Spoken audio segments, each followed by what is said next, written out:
video we're going to have a look at the Weber thermometer. It's one of the accessories available for the BBQ and the other series of Weber barbecues. Very useful little device. It's electronic, runs on AA batteries, has a stand, the cable's wound around the back, and it has a temperature probe. All neatly packaged together. You can just pop it in a drawer, keep it out of the way, and when you want to use it you just unwind the wire from the back and it's ready to go.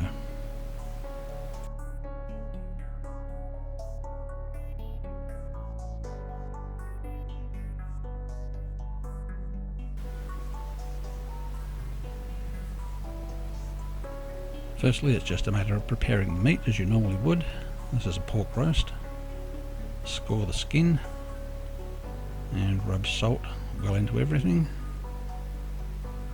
You add a fair bit more salt than you would really think to the fat to get it to go crispy. Here you can see I'm using Fahrenheit settings.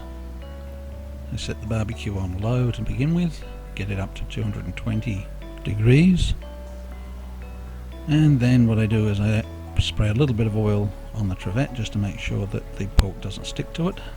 As usual with the BBQ, you put an aluminium shield under the trivet on top, and then the roast goes on top of that.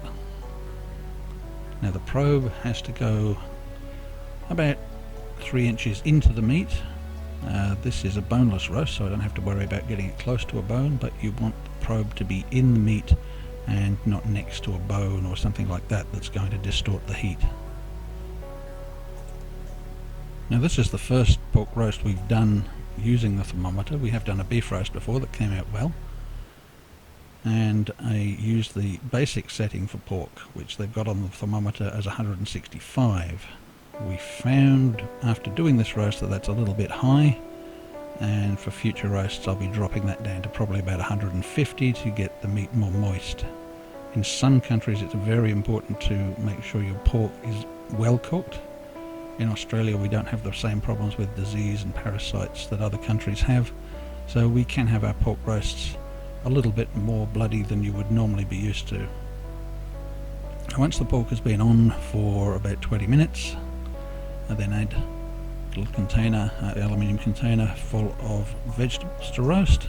As you saw, give it a quick spray with oil, pop it in, sit back, have a drink, relax, and wait for the alarm to go off. Pop up the temperature to medium. So you can see everything is going along quite nicely there. And about 30 minutes before you expect the roast to be ready, you bring the temperature up again just to help crisp the crackling on the pork. And shortly before the roast is ready, the display will start to flash and eventually an alarm will go off. And there you have it, all done.